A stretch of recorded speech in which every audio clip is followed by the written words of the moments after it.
Yes, Commander? Carry on, Presley. Yes, sir.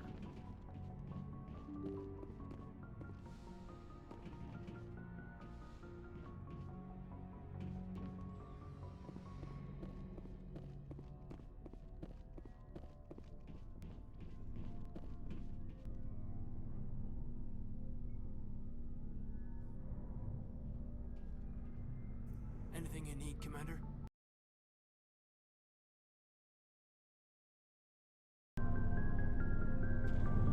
Just trying to get a sense of where the crew's at. Thoughts? Well, they know about the stonewalling you've had from the Council. They deserve to know what we're up against. They're on your side. They're pissed about the resistance we're getting, especially from our side. I'll have a better handle on all of it when my head stops hurting. Another L2 flare-up. Anything I can do? No, Commander, it'll settle down. It's rough sometimes, but they spike higher than a lot of L3s. Except for you, of course. Besides, I fared a lot better than some after Kinetics was through. I haven't heard anything about Kinetics in a while. Yeah, they quietly disappeared. Broke up into a bunch of little corps after they botched the training on Jump Zero.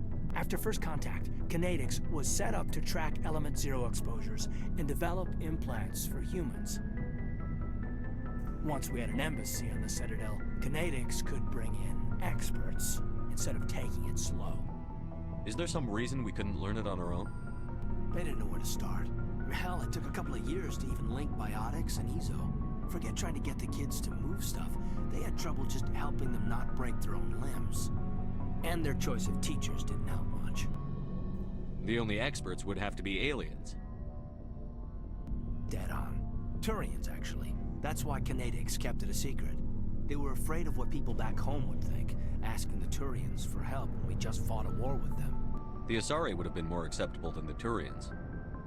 Yes, but the company didn't go through the Citadel. It would have made Earth look weak, so they discreetly hired some Turian mercenaries. The Asari would have been more acceptable than the Turians. Yes, but the company didn't go through the Citadel. It would have made Earth look weak, so they discreetly hired some Turian mercenaries. I'm sure Kinetics did what they thought was best. It wasn't best for us. They brought in an ex-military Turian named Commander Vernus. A real hard-ass. He basically had a free pass to break us if it would turn out a decent biotic. Kind of spiraled from there, Commander. Did he ever face charges for that? He got his, yeah. But like everything else at Jump Zero, it was under the table. The less said, the better. Anyway, this is ancient stuff. I walked it off a long time ago. I should get back to my duties, Commander. We're here to make history, not rehash it. What's your opinion on the last mission? I'm glad there aren't many aliens like the Thorian. I don't think my stomach could take it. One of my cousins has an agribusiness. I was thinking of calling him. Maybe he can get some shipments into Pharos. I mean, now that they're cut off from the company. We'll talk another time, Lieutenant. Commander?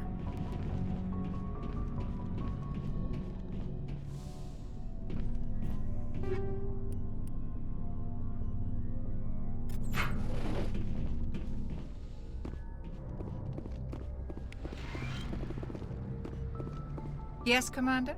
Is there something you need? I should go. Goodbye, Commander.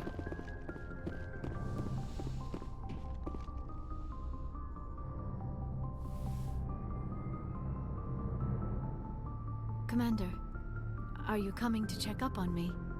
You look much better. How are you feeling?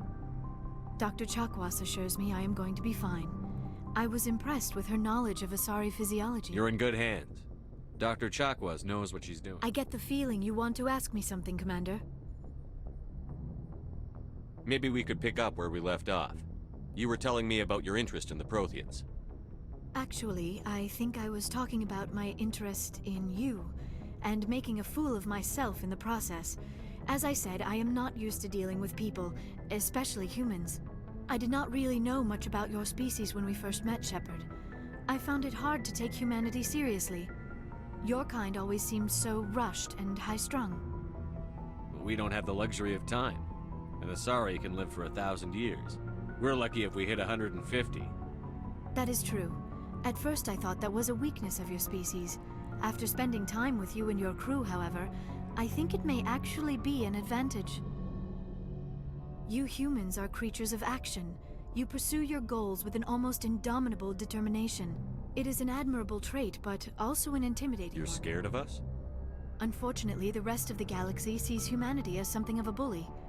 You run over anyone in your path to get what you want. It is up to people like you to change their minds, Shepard. I'm doing the best I can, Liara. There is a reason the Council chose you to become a Spectre. They saw something special in you. The best of what humanity has to offer. I looked into your history. I know what happened on Akuz. The fact that you survived shows a remarkable strength. You didn't need to go behind my back. I would have told you whatever you wanted to know.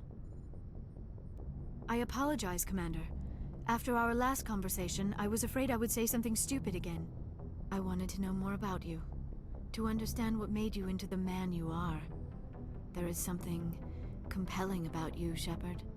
Are you sure you're interested in me? Or is it my visions of the Protheans?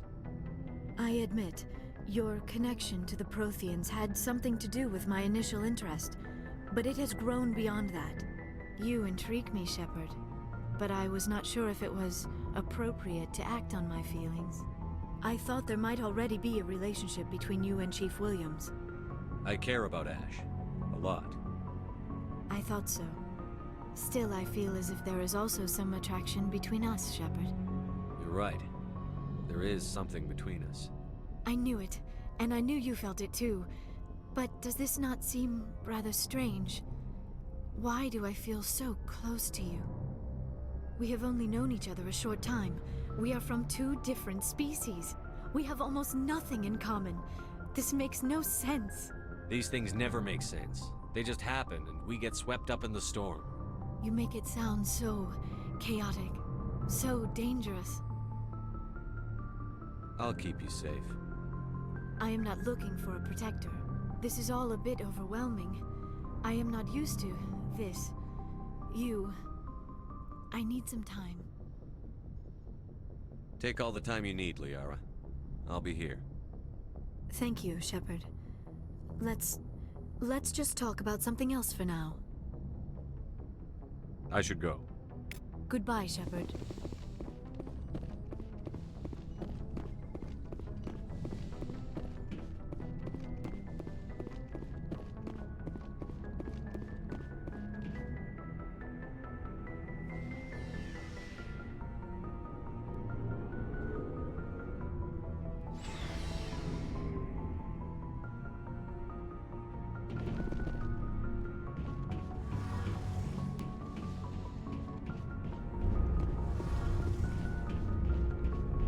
Shepard, I'm glad you're here. Good to see you smiling again, so to speak. I'm sleeping much better now. I guess I'm getting used to how quiet your ship is. I still think a lot about my pilgrimage, though. I know Theron's our top priority, but with all the worlds we go to, I was hoping to find something to bring back to the flotilla. We've still got a long way to go. You'll find something to take back. Yes, but it cannot just be some derelict ship my people can use for salvage. It has to be more than that. There's a lot expected of me. What's so special about you? It's my father. He's the senior member of the Admiralty Board. He's one of only 5 people who can overrule the decisions of the Conclave for the good of the migrant fleet. My father is responsible for the lives of 17 million people. Our entire race is in his hands, and I'm his only child. So are you some kind of heir to the Quarian throne or something? No, it doesn't work that way. My father's position isn't hereditary. I'll probably never serve on the Admiralty Board myself. Officially, I'm just the same as any other citizen. But it doesn't work that way in practice. People have always treated me differently because of who my father is. You must get all kinds of special privileges. I probably had it easier than most growing up, but it's not all good. People like my father have enemies, and they're not above using me to get to him. It must be tough on you. My people place a high value on family and ancestry. There's an unspoken expectation that I'll live up to my father's example. Everyone's waiting for me to do something great on my pilgrimage, something that will forever change our lives for the better. If I don't, it's like I failed, and that reflects badly on both me and my father. The work you're doing here is more important than anything any Quarian has ever done before. Yes, I know. But you have to understand Quarian culture. We're a very insular society. The events beyond the flotilla don't much matter to the average citizen. Our greatest dream is that one day we'll return to our homeworld and drive out the Geth. But even if we stop Seren, that's not going to happen. There's still millions of Geth behind the veil. Until they're gone, our exile will continue. What would you need to bring back to make everyone happy? Something that would help us better understand the Geth. They've changed significantly since the exile. They've continued to evolve. We've done our best to study them, but it's not easy. They're very reclusive. Until recently, they never went beyond the borders of the Veil. And all the Geth we run into now are under Seren's control. We'd need to find Geth operating on their own, independently. But I don't want this to get in the way of our mission, Shepard. First, we stop Seren. Then I'll worry about my own problems. What was your father like? It wasn't easy growing up as the daughter of one of the Admiralty. Even before he joined the board, he was a prominent figure. People looked to him for leadership. He had to set an example, and he expected the same of his daughter. Plus, he was pretty strict, a military man through and through. He never allowed me to settle for anything less than excellence. As a kid, I sometimes felt like he was pushing me too hard. But now, I'm old enough to appreciate what he taught me. The world doesn't owe us anything. If we want something in life, we have to earn it. Sounds like a tough upbringing. You don't resent your father at all? Like I said, it wasn't easy. My father's not the kind of person you bond with. And he wasn't around all that much. Too busy. People counted on him, and he took his duties seriously. Even when he was around, he always seemed a bit distant. Like his mind was always somewhere else. Come to think of it, I can't ever remember seeing him smile. Not once. It's like he was always weighed down by all that responsibility. I mean, I know he cares about me, but he never really showed it, not in the usual way. I guess the best thing I can say about my father is that I respect him. Where was your mother in all this? Mother was around, but she always seemed to kind of blend into the background. Almost like she was overshadowed by my father. He tends to do that to people. She passed on about 5 years ago. Some airborne virus that swept through the fleet. Happens sometimes when the filters start to break down. I think my father took it pretty hard. After she was gone, he became even more focused on his work. I think that was his way of dealing with the grief. I want to talk about something else. Like what? I should go. See you later.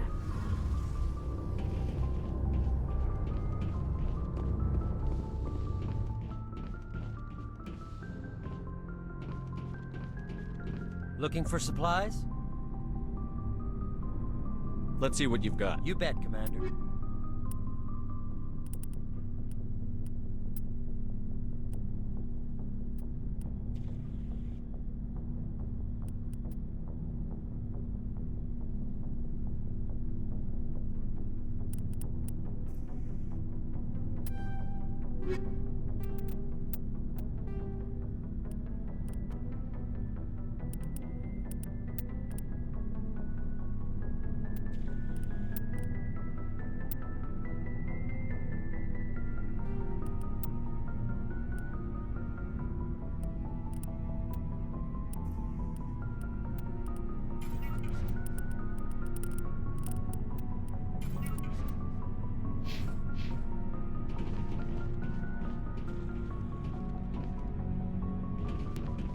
Commander, good to see you. You've been with CSEC a while. Have you seen Well, much not action? as much as you, but yeah, I've seen some interesting... I'll bet you have. That case was a bit disturbing. What happened? Why were you investigating them? I was tasked with tracking black market trade on the Citadel. Most of it harmless, nothing I needed to pursue. But during the course of my investigation, I noticed an increase in the trade of body parts, organs mostly. We usually get a few of those, but not the numbers I was seeing. We weren't sure if there was a new black market lab or if some freak was harvesting organs from citizens. You've seen this before on the Citadel? Every so often, some lab sells unwanted parts through the black market, but they're not as bad as the psychos. I remember this one L-Corps diplomat we caught in my first year on the job. He was hacking people up and selling their organs. Had the station in a bit of a panic. But this case wasn't that clear-cut. Turns out there was more going on than we first realized. So how did you figure out what was happening? First, we got a hold of a sample and ran DNA tests. The weird thing was, the match led us to a Turian who was still alive and was very convinced he'd never lost his liver. After a bit of digging, I discovered this Turian worked briefly for Dr. Salion, the geneticist. So I went to his lab hoping to find evidence of cloned organ development, but there was nothing. No Salarian hearts, no Turian livers, not one Krogan testicle. You're kidding, right? Why would anyone want Krogan testicles? Some Krogan believe that testicle transplants can increase their virility, counteract the effects of the genophage. It doesn't work, but that doesn't stop them from buying. They'll pay up to 10,000 credits each. That's 40,000 for a full set. Somebody's making a killing out there. What did you do about the geneticist?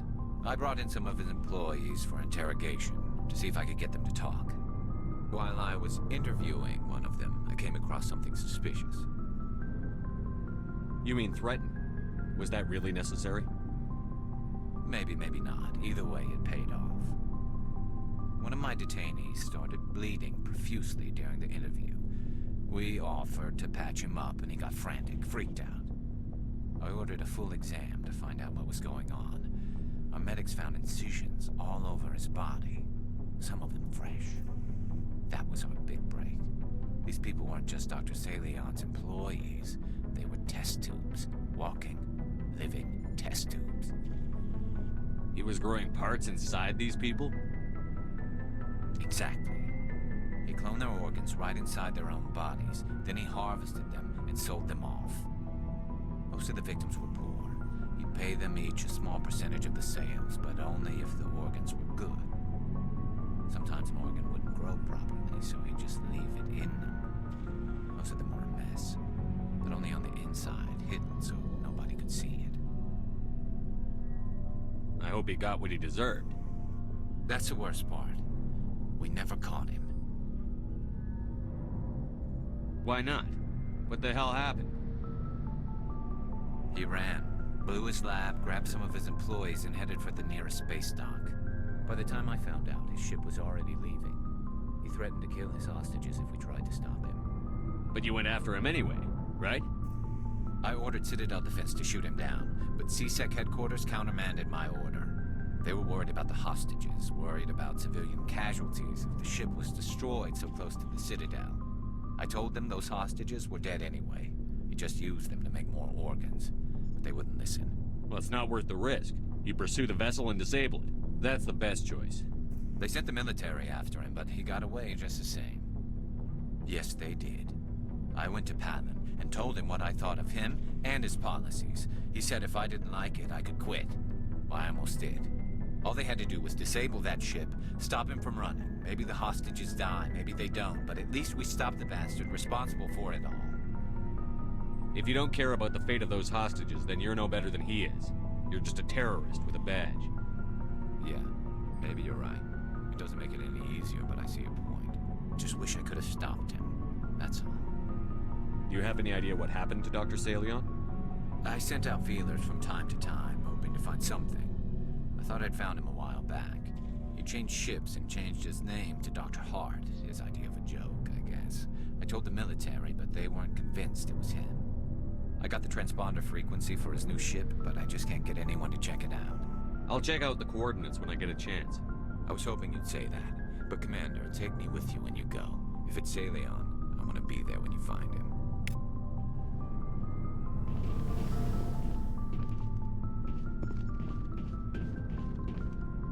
Commander? What's your opinion on the last mission? Gotta admire those colonials. That's about the worst place for a colony I've ever seen. Given the option, I'd get the hell out of Dodge. Do you have a few minutes to talk one-on-one? Sure. I was just watching some mail from home. Oh, before I go, we saw Caden in a news vid about the Normandy. He's cute. Later, sis. Let's pretend this never happened. Are you interested in the Lieutenant, Chief? Of course not, sir. Fraternization is against regulations. What's up? You didn't come by to eavesdrop on family mail. Your family seems to be important to you. Yeah, we've always been close. Me and my sisters especially. With Dad on duty so much, I had to help Mom raise them. Did your father serve with the fleet? Yeah, took any crap posting he could get that offered space time. You know what? He worked his ass off trying to get recognized, but he never made it above serviceman 3rd class. He was real proud when I met Chief. First thing he did was salute. What about your mother? You haven't mentioned her. You must know what military wives are like. Strong because they have to be, able to raise kids while Dad's away on a 6-month cruise. She has a degree in planetary geology. She and Dad both wanted to see new worlds. She gave up her career to raise us, though. You have more than one sister? Sounds like a big family. Yeah, I'm the oldest, then Abby, then Lynn. Sarah's the youngest. She's still in high school. With 4 girls, Dad used to say he felt more outnumbered at home than on maneuvers. Where did you grow up? All over. We transferred a half a dozen times before I finished grade school. You go where personnel command sends you, right? I guess that's why I'm so tight with my sisters. We'd have to leave all our friends every 2 or 3 years. After helping raise them, your sisters still talk to you? Amazing. Things were tense between Sarah and me for a while. Then we bonded. Sounds like a story. Feel like sharing? Sarah got herself a boyfriend who wanted to go faster than she did, Mike. I didn't think he was a bad kid, just pushy. Lynn would send me these worried vid mails, and I'd tell her to relax.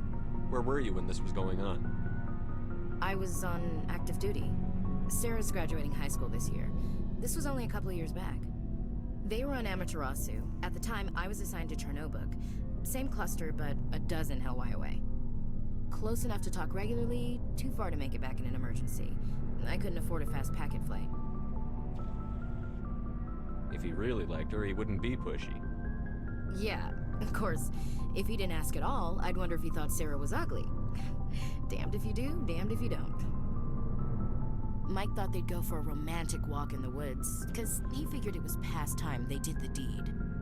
She levered Mike face first into a tree and left. Didn't have a scratch on her.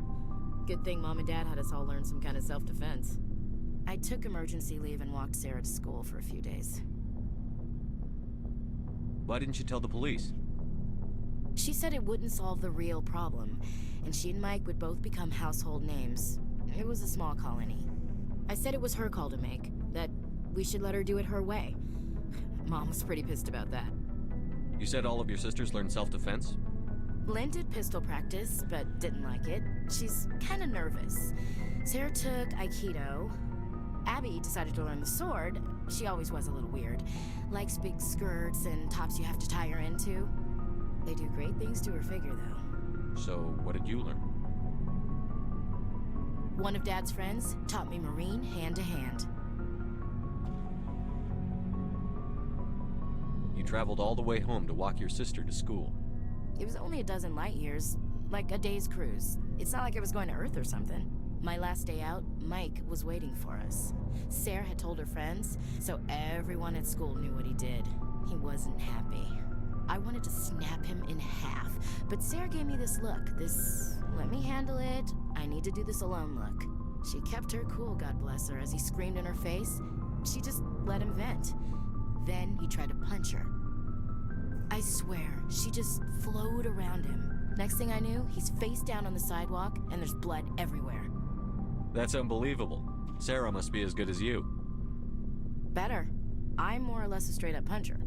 When he swung, she wasn't there anymore, and he fell. She helped him stop the bleeding and had me call an ambulance. She told the paramedics he fell. Before they took him to the hospital, Mike touched Sarah's arm. I thought he was gonna end up on the ground again. But he hung his head, whispered, "I'm sorry," and started crying. And she hugged him.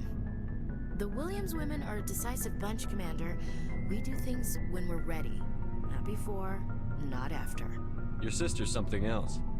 But you didn't mention your father at all. Was he on deployment? Dad always wanted to serve in space, but he wanted us to have real ground under our feet. He'd say, space is beautiful, but you can't raise a family there. I cannot rest from travel. I will drink life to the lees. All times I've enjoyed greatly, have suffered greatly, both with those that loved me and alone. For always roaming with a hungry heart, much have I seen and known, cities of men and manners, climates, councils, governments.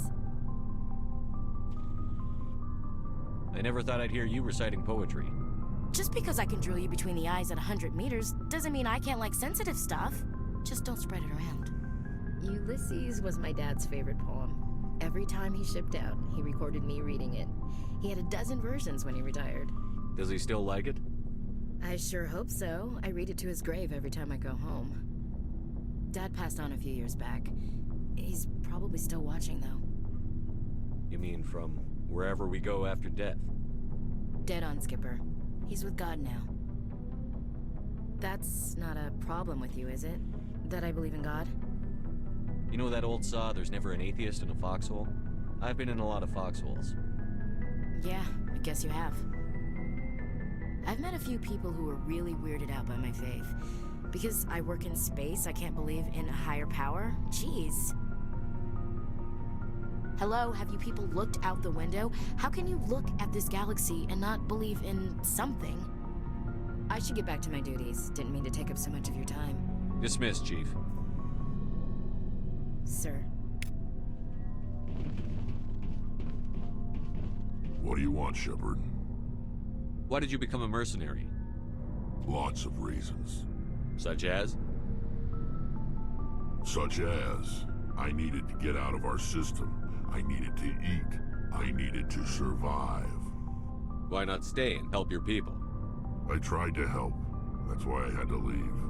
What happened? I was betrayed. I was head of a small tribe. We were trying to restore order after the war, but the other tribes were against us. They followed Jared, one of the few warlords who survived the war with the Turians. But he was old, and so were his ideas. He wanted to continue the war. He wanted us to fight. Turians, Solarians, each other. It didn't matter who, as long as we were fighting. What did you want?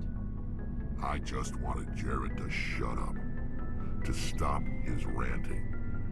I wanted him to stop leading the tribes astray. But he couldn't understand how much things had changed. We didn't have the numbers to go to war. Even if we did, the genophage made sure we couldn't replenish our numbers fast enough. I told them all to forget about war. We needed to focus on breeding, at least for one generation. And for a while, we were getting through. Some of the tribes started coming around. I take it the warlord didn't appreciate that. No, he didn't. He arranged a crush with the tribes, a meeting on neutral ground. He wanted to talk.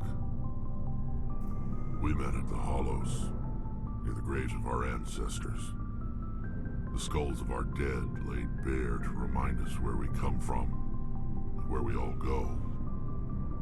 It's as sacred as any Krogan place can be. Violence is forbidden. It sounds like a trap to me. You must have suspected as much. I did. But when your father invites you to a crush, well, there are some laws that even we hold sacred. Jared was your father? He was. Until that day. We talked, but we didn't get anywhere. When it was clear that I wouldn't join him, he gave the signal. His men leapt from the graves of our ancestors like Krogan undead. The few that were loyal to me died quickly. I escaped with my life, but not before I sank my dagger deep into my father's chest. That is why I left, and that's why I'll never go back. You must have family other than your father. Don't you miss them? You trying to make me cry, Shepard? I've got some unfinished business with my family. but that's all. What kind of business? Before I left, I made an oath to my father's father. I swore to recover my family's battle armor.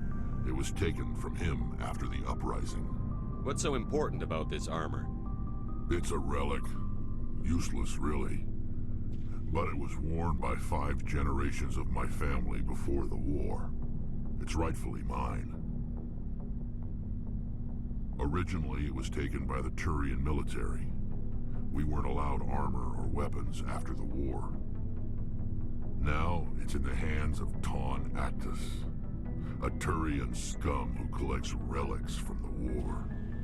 He's made millions selling Krogan artifacts that were stolen from my people. He's got several bases where he stores his goods, all fortified and guarded. I just don't know which base has my family's armor. Just tell me where to start looking. I'll upload the data to your nav system. But Commander, I want to be there when you find him. So long, Rex. Shepard.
Hey, Commander, next time we touch down, let's try not to park the ship in a colony of mutant zombies. Just thinking out loud here.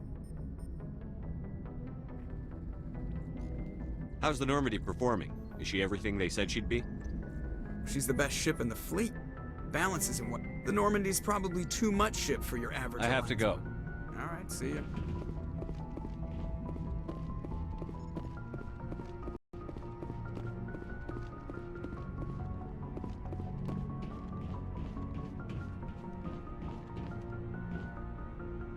Good timing, Commander. We got a transmission coming in from the Citadel. Top priority clearance. Is it the ambassador? It's not his signature. I think it's from the Council. I'll patch it through to the comm room.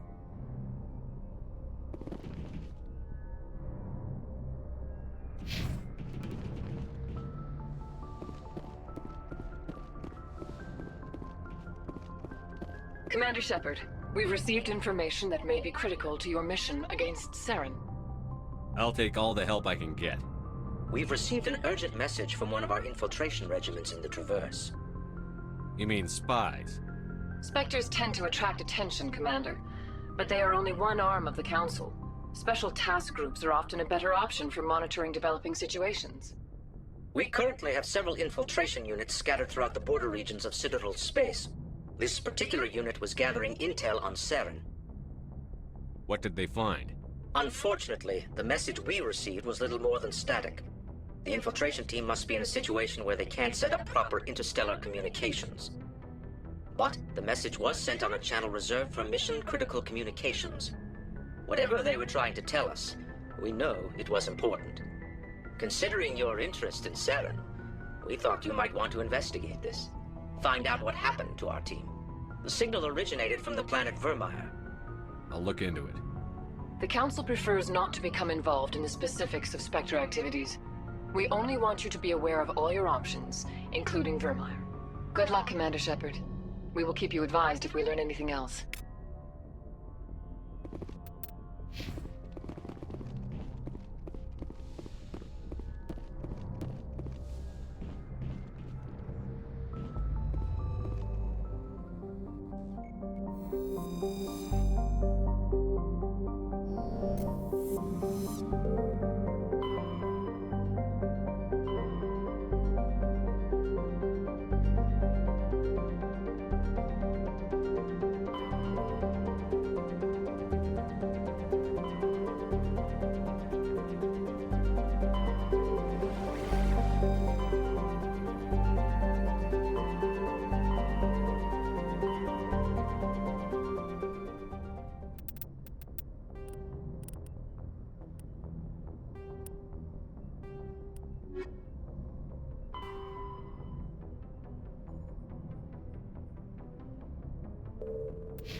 Commander, urgent message from Alliance Command coming in.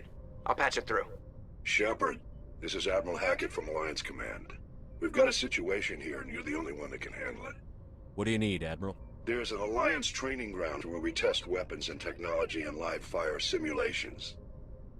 One of the VIs we use to simulate enemy tactics in the drills is no longer responding to our override commands. It's gone rogue. Are you telling me this computer is thinking on its own? We're not stupid, Shepard. This is a virtual intelligence, not a true AI. It's not self-aware, and it can't access any external systems. We didn't do anything illegal here. Virtual intelligence support is critical to our military success. VIs process thousands of status reports and react in nanoseconds. No human can do that. We need you to fight your way through the training ground of the VI core and manually disable it. Can't you disable it remotely? Our fail-safes aren't responding. The VI operates on a closed network. It can't affect any external systems, but we don't have any direct access to its processes. We could bomb it from orbit, but the damage to the facility would be catastrophic. We'd prefer to have someone shut down the core. Someone like you. I know Spectres answer the Council, but you're still human. You're still part of the Alliance military, and right now we need you. The VI controls all the facility's weapons, drones, and automated defenses. You're the only one that can pull this off, Shepard. Good luck.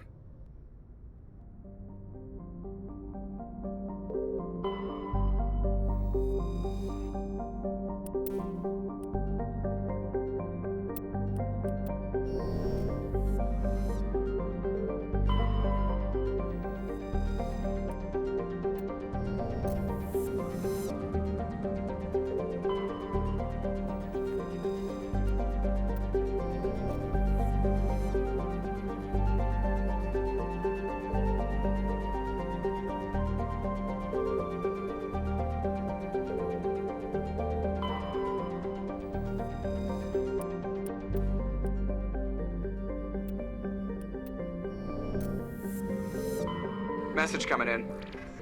Patching it through. General distress call. Sacred Angel medical transport. Critical system failure. Losing power. Emergency landing. Argos. Communications failing. Life support and emergency transponder. Won't last. Please hurry.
Looks like the signal's coming from that wreckage. Careful, Commander. Got a bad feeling. Cat, it's a trap.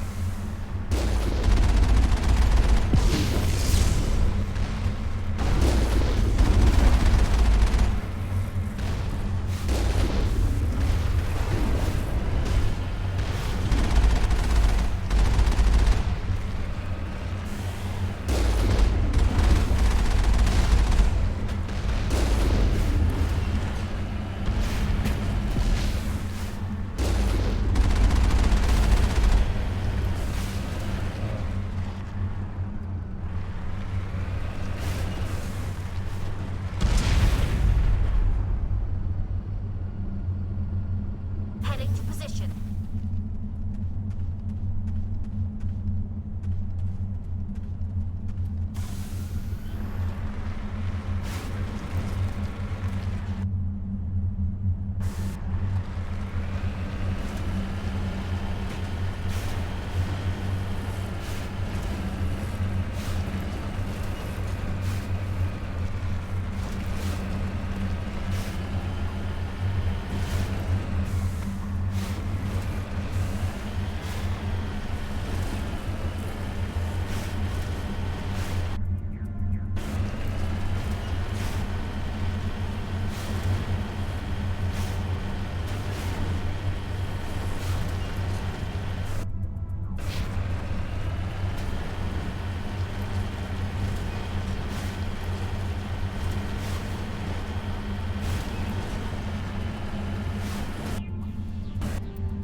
Perimeter secured.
Shepard?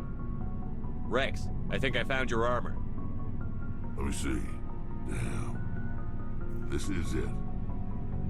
Hard to believe my ancestors wore this piece of crap. But at least it's back where it belongs. Thanks, Shepard. I might be starting to like you after all.